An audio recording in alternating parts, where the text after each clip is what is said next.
Hello, and welcome back to the Historia Dramatica podcast. I'm your host, Willem Connor. Thank you as always for listening.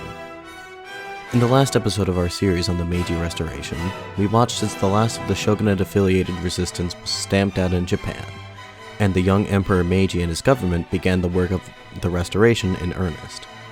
The leaders of the Meiji Restoration recognized the need to create a strong, modernized, and centralized nation-state in order to contend with the foreign powers who had so humiliated them over the past 2 decades. To this end, the Meiji government pursued a wide number of policies. One of the earliest and most drastic measures taken by the Meiji government was the 1869 abolition of the 250-year Bakufu Han system, followed by the abolition of feudalism itself 3 years later. Measures were taken to effectively render inert the entire samurai class, including the creation of a standing army composed entirely of conscripts from among both the peasant and former samurai classes. Hereditary privileges were more or less done away with. No longer could one acquire a government officialdom by right of one's bloodline. Rather, it came down to one's innate ability. The abolition of the domains was heralded as one of the most significant steps taken by the Meiji government towards modernization, but it also created a new social class of impoverished former samurai, many of whom were enraged at the loss of their traditional rights and privileges. It was worried that a nationwide rebellion of these former samurai would take place in response, and while such a thing failed to materialize on a nationwide level, there were a number of localized rebellions by former samurai across Japan. The first significant one of these took place in Saga Prefecture in 1874. To explain this, we'll need to backtrack a little bit. In 1873, there was a diplomatic incident between Japan and Korea, wherein many Japanese felt that Korea had impunged their country's national honor. Many segments of Japanese society began to agitate for war against the upstart Koreans. One of the biggest advocates for war against Korea was Satsuma samurai Saigo Takamori, hero of the Boshin War. Saigo believed that this war would be the best solution to the social problems that Japan was now facing. In conscripting the disaffected former samurai into the ranks of the Imperial Japanese army and sending them off to fight against a common foe, these men could be given a new sense of purpose and national pride. However, Saigo's proposal was shot down by his fellow government officials, and subsequently, he and a number of his supporters resigned from the government in protest. One of these followers, a man named Eto Shinpei, returned home to his native Saga Prefecture to see a storm brewing. 2 political parties of former samurai had been formed there, and while they had their own disagreements, they both agreed on 2 central things. 1, that Korea had to be punished for their insolence, and 2, that they wished to see the reinstatement of traditional rights and privileges of the samurai class. When Eto Shinpei returned home, he soon found himself leading both parties in an armed rebellion against the Meiji government. The rebels were hopelessly outnumbered, and the rebellion was crushed in a matter of days. Eto Shinpei himself was arrested and executed for his part in the rebellion. The Saga Rebellion was the first armed rebellion of the former samurai class against the Meiji government, but it would by no means be the last. 2 edicts issued in 1866, one which prohibited samurai from carrying swords in public, and another which officially ended the hereditary samurai stipend from the government, all but assured further resistance to the government among the members of the former samurai class. Meanwhile, the modernization of Japan was continuing steadily apace. Telegraph lines and railroad tracks were connecting Japan's major cities. Shipyards, ironworks, munitions factories, and other heavy industrial facilities were in the process of construction. The textile industry was one that was of particular interest to the foreign powers, and it was able to generate the revenue necessary to fund all these other new infrastructure projects. The lot of the average Japanese citizen was gradually beginning to improve as the economy slowly recovered, but poverty was still widespread among the members of the former samurai class. What's more, not everyone in Japanese society approved of all these modernizing changes. In the former domain of Kumamoto, on the island of Kyushu, a reactionary political party known as the Shinpuren was formed, under the leadership of one Otaguro Tomo, a Shinto priest. The men of the Shinpuren were not only distraught at the loss of their traditional rights and privileges as samurai, but they were also vehemently opposed to the efforts of modernization and westernization. As author Donald Keene points out, the Shinpuren would not be content with halting the spread of Western influence. Rather, they wished to eradicate every last trace of it. Their ire at the government was raised by the 1876 edicts, which lifted the traditional Japanese prohibition on Christianity, and the aforementioned edict which banned samurai from carrying swords in public.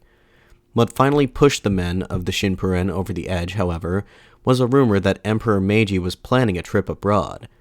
On October 24th, the men of the Shinpuren staged an uprising in their native Kumamoto. They were all armed with traditional samurai weapons such as swords and spears. So great was their opposition to modernization that they refused to avail themselves of advanced weaponry, such as rifles and cannons. The some 200 men of the Shinpuren, in the dead of night, split up into multiple attack groups. One group attacked the Kumamoto garrison, where the soldiers of the Imperial Japanese Army were caught in the midst of sleep. The Shinpuren samurai were absolutely merciless in their attack, slaughtering or mortally wounding some 300 soldiers in their attack. It has been suggested that the knowledge of the soldiers' peasant backgrounds urged on the bloodlust of the Shinpuren samurai, who were more than happy to kill these peasant men who had usurped their former role in society. Meanwhile, another squad of Shinpuren samurai attacked the telegraph office and cut off communication with the outside world to delay a retaliation from the government. The final attack group was tasked with assassinating the government and army leadership of the prefecture.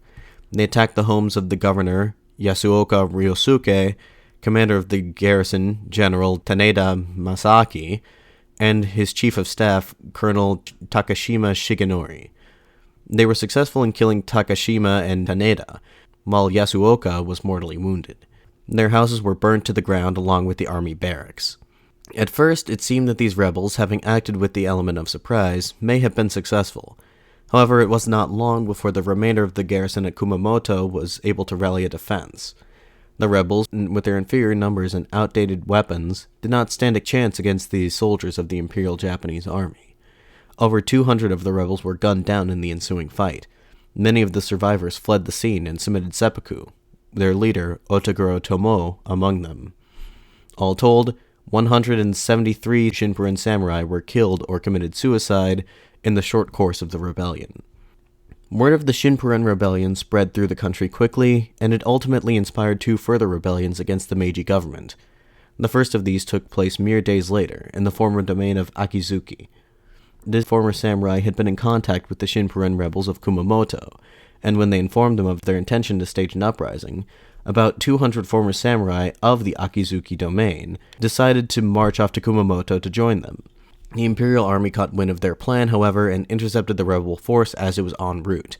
Several of the rebels were killed, and the rest ran off into the hills, where they were arrested over the course of the next month. The second rebellion, inspired by the Shinpuren, took place at roughly the same time in Hagi, the former seat of the Choshu domain. Its leader was Meibara Issei, a hero of the Choshu expeditions and of the Boshin War.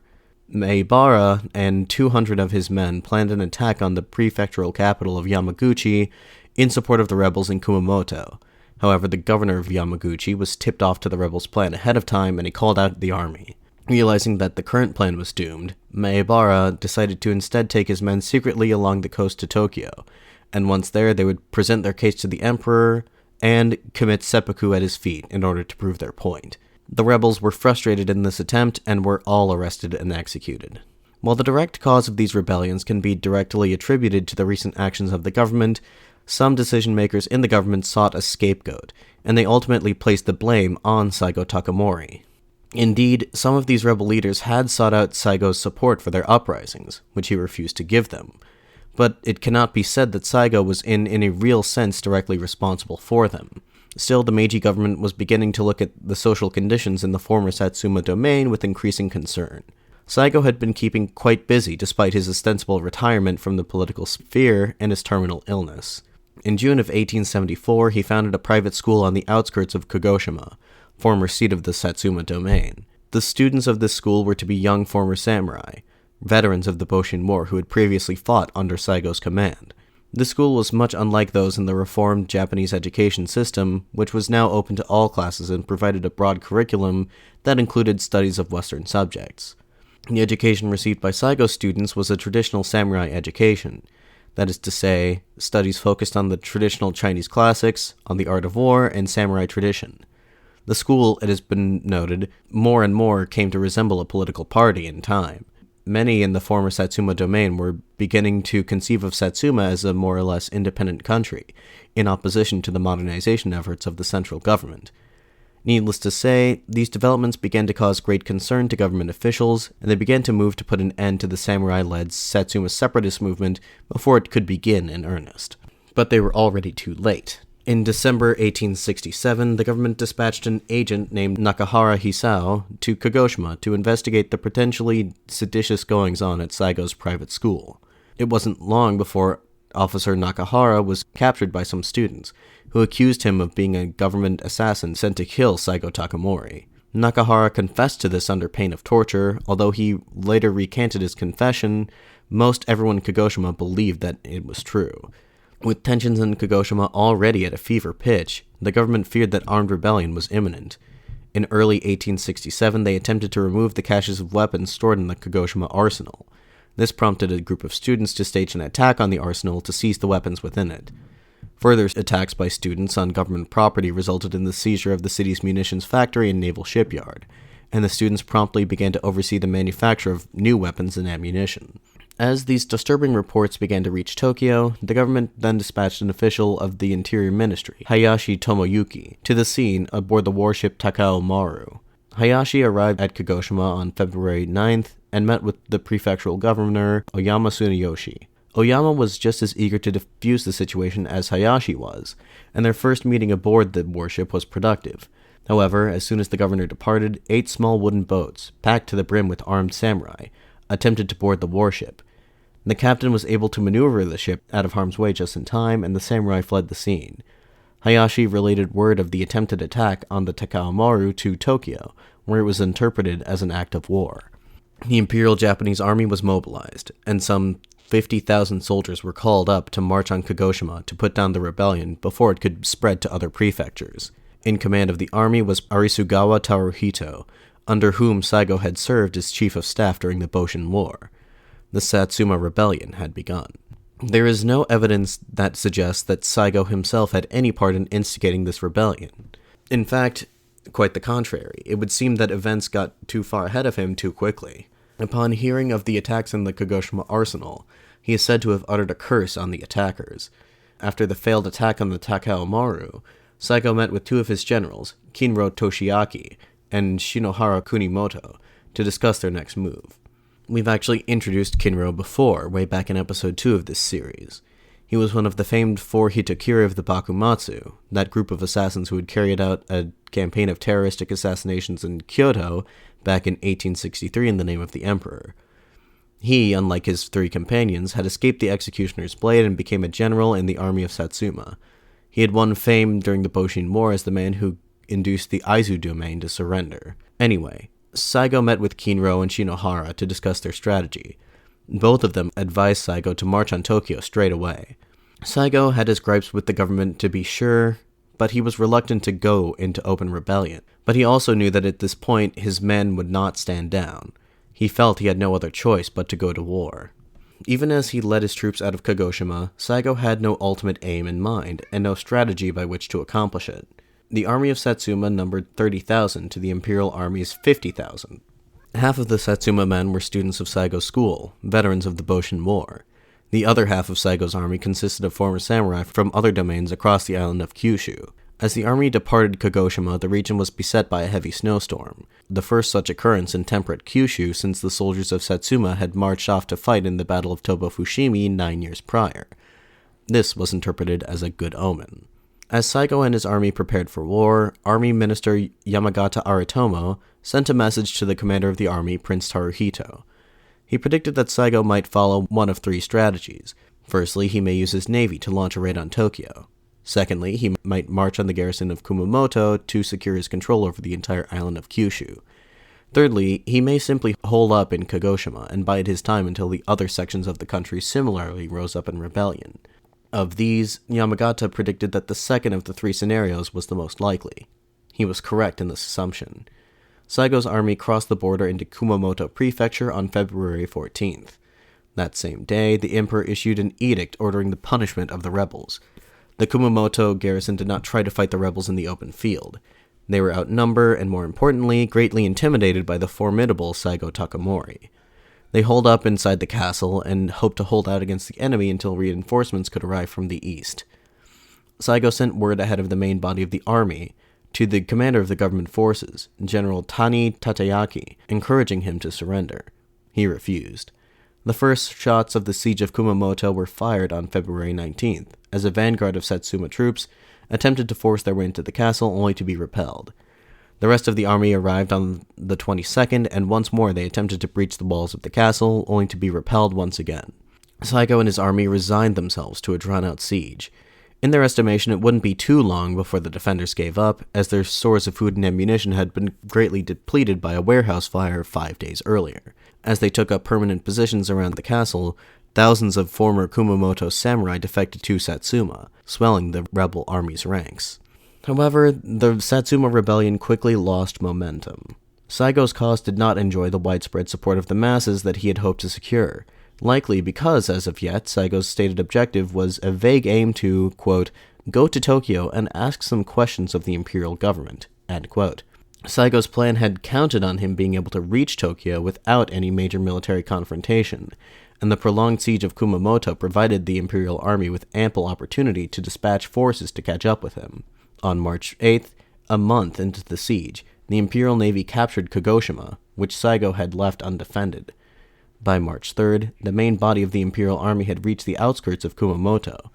Hoping to hold them off, Saigo moved the bulk of his army to Tabaruzaka, a hill some 20 miles north of the castle. The hill provided the rebels with a position from which they could defend against the numerically superior government forces. The bloody Battle of Tabaruzaka raged on for 18 whole days. The Imperial Army's technological advantage showed when a torrential rain rendered the rebel army's antiquated muskets effectively useless. The rebels instead fought with melee weapons, and managed to inflict severe casualties on the Imperial forces. Over 4,000 rebels and 4,000 government soldiers perished in the course of the battle. It was recorded that the fighting was so intense that the dead bodies of rebel soldiers blocked the Imperial forces' egress, and that the moat of Kumamoto Castle ran red with blood. Finally, on March 20th, the Imperial Army was able to break through the rebel lines and seize the hill, putting the rebel army to flight. In spite of their defeat, the Satsuma forces were able to maintain the siege of Kumamoto Castle for another 3 weeks. Still, the victory of the Imperial Army had shifted the tide of the war. The rebel offensive had turned into a protracted siege, and the once animated rebel soldiers had become demoralized. It was only Saigo's masterful leadership that prevented the army from splitting off and going its separate ways. Saigo first led his men to the town of Hiroyoshi, and next to the town of Miyazaki, all along the way subjecting the pursuing government forces to small-scale guerrilla attacks. On August 17th, the rebel army, tired of running, posted up on the slope of Mount Enodake.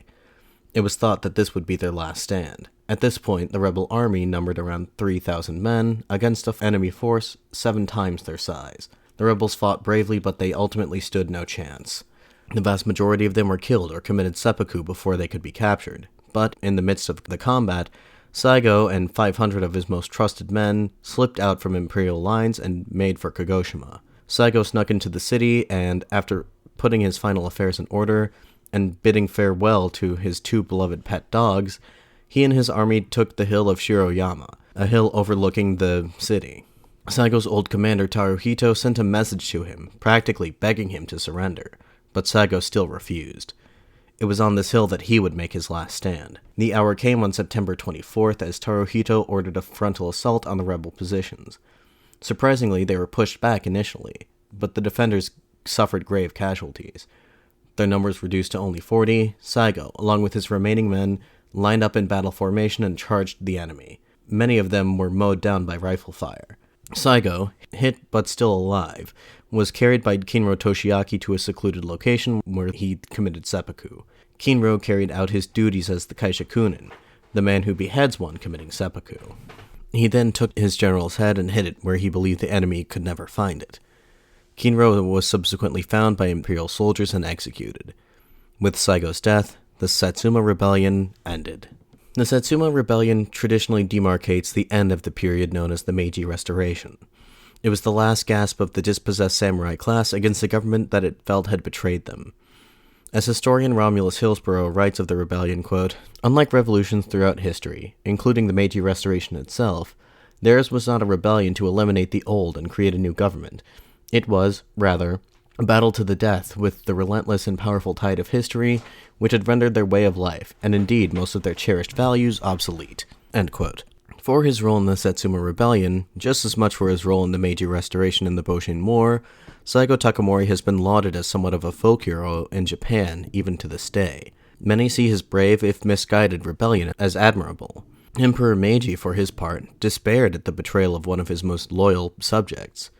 He was quite sympathetic to Saigo, and had him posthumously pardoned in 1889. As if to cement the end of the era, concurrent to the Satsuma Rebellion, the two other so-called great nobles of the Restoration, the men who were most instrumental in overseeing the Meiji Restoration, Okubo Toshimichi and Kido Takayoshi, both died.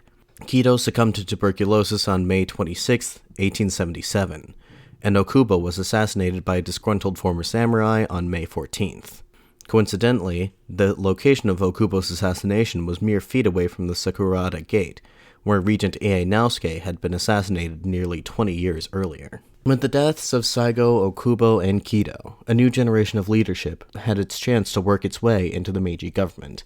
They would go about finishing the work that the three great nobles had started. They would oversee the final stages of Japan's transformation into a modern centralized nation-state. The economy recovered as the country continued to industrialize. By the time of Emperor Meiji's death, the Japanese state was capable of challenging the nations of the West in terms of industrial capacity. Political reform also continued apace. The Meiji government adopted a constitution in 1889. The Meiji constitution was based on the models provided by Germany and Britain. Per the constitution, the emperor held supreme power as the head of state, but his duties were mainly relegated to matters of foreign affairs and diplomacy, as well as supreme command of the nation's armed forces. A prime minister, selected by the emperor's privy council, was to serve as the head of government. Domestic policy was, by and large, to be handled by the Imperial Diet, a bicameral legislature consisting of an upper house of peers and a lower house of representatives. The House of Peers, much like the British House of Lords, was to consist of high-ranking nobles, many of whom were former daimyo. The House of Representatives was to be directly elected, but per the terms of the Constitution, this electorate was quite small. Only 1% of the population was eligible to vote. The Constitution also provided some limited rights to Japanese citizens, such as the right to private property and freedom of speech, assembly, and association. On the whole, the Meiji Constitution sorted out the perennial issue of government, and created a sort of hybrid between a constitutional and absolutist monarchy. The system of government put in place by the Meiji Constitution would remain until the Constitution of 1947 was ratified, creating a liberal democratic system of government, with an almost completely powerless monarch. In terms of foreign affairs, Japan would soon find its place under the sun, so to speak. During Emperor Meiji's lifetime, thanks to a series of military interventions in China, Japan would soon forge an extensive empire, including the Ryukyu Archipelago, Taiwan, and even Korea. Japan demonstrated the might of its economic and military strength to the developed world during the Russo-Japanese War. In 1905, a series of territorial disputes led Japan and Russia to go to war with one another. The modernized Japanese military was not only able to stand toe-to-toe with their Russian foes, but the Japanese easily dealt with the Russians one embarrassing defeat after another. The result was that Japan was able to secure its hold on the Korean peninsula and extend its influence into modern China. By the time the First World War broke out, 2 years following the death of Emperor Meiji, Japan was considered enough of a geopolitical power broker in Asia that Britain invited them to join the war on the side of the Entente powers. At the Paris Peace Conference, which ended that conflict, Japanese delegates sat alongside the leaders of Britain, France, America, and Italy. Japan had truly cemented its status as a great power on the world stage. So, since this period was intended to give only a narrative of the Meiji Restoration and not of the entire Meiji era, it seems to me that it would now be appropriate to give some concluding remarks for the series. So, in conclusion, the Meiji Restoration is an absolutely fascinating period of history to me. It is difficult to overstate the importance that these events had on the course of Japanese history. In only 2 decades, Japan transformed itself from a feudal backwater, isolated on the edge of the known world, and in danger of falling prey to the colonial machinations of the Western powers, into a modern, centralized, and industrialized nation-state that was capable of commanding respect and projecting power on the global stage. And to think that this whole chain of events was only kicked off because the United States wanted a trade agreement. If only Commodore Perry had known of the long-term effects that his fateful venture in gunboat diplomacy would have initiated. Indeed, the arrival of the American fleet in Edo Bay in 1853 precipitated a crisis in Japan that was precedented only by the Mongol invasions of the 13th century.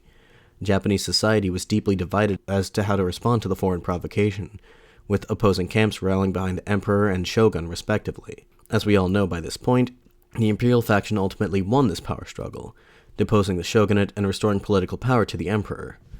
From there, the emperor used his new position to enact a number of highly significant reforms to Japan's society, culture, politics, military, and economy that were nothing short of revolutionary. It isn't for nothing that some scholars have argued that a better term for this period may in fact be Meiji Revolution. However, history is not predetermined. That the Imperial faction would emerge victorious from this internal power struggle was by no means a given. As we have seen, there were some points during the narrative when it seemed that they may have well been defeated. How exactly the history of Japan would have developed in the event of a shogunate victory is left only for us to speculate upon, an interesting counterfactual, and truly nothing more. As we all know, the success of the Meiji Restoration set Japan down a path that destined it for its final confrontation with China and the United States in the Second World War, but that is a story for another day and another series. Not only is the period of the Meiji Restoration endlessly fascinating on a macro-historical sense, but it is on a micro level as well. The story of the Meiji Restoration is a story of political intrigue, epic battles, compelling characters, and wide-ranging social changes. It is my sincere hope that you have enjoyed this in-depth journey to this tumultuous period of Japanese history. It has been my honor to be your guide through it. I'd very much been looking forward to releasing this series ever since I wrote the initial script all the way back in winter of 2021. Anyway, with all that having been said, it seems I should end here for now. But before I conclude for good, I'd like to ask the audience, what fascinates you about the Meiji Restoration? Are there any details or aspects of the story that you feel that I left out or did not sufficiently explain? Furthermore, do you have any recommendations for topics, not necessarily related to the Meiji Restoration or Japan in general, that you would like to see the podcast cover in the future? If you have anything along these lines that you'd wish to communicate to me or other more general questions or comments, please do not hesitate to send me an email at historiadramaticapod@gmail.com. I can also be reached via Twitter or Facebook, links to both of which can be found in this episode's description. If you like the show and would like to help support it financially, you can do so, either by becoming a supporter on Patreon, or by purchasing some used books for me on eBay. Links to both of these can be found in the episode description. Anyway, be sure to tune in again in 2 weeks as we begin a new series of episodes. For this series, we will be going back to the 4th century CE to cover the life and times of the Roman Emperor Flavius Claudius Julianus, better known to history as Julian the Apostate. Until 2 weeks from now, this has been the Historia Dramatica podcast. I'd like to thank you very much for listening. I'm your host, Will O'Connor, signing off.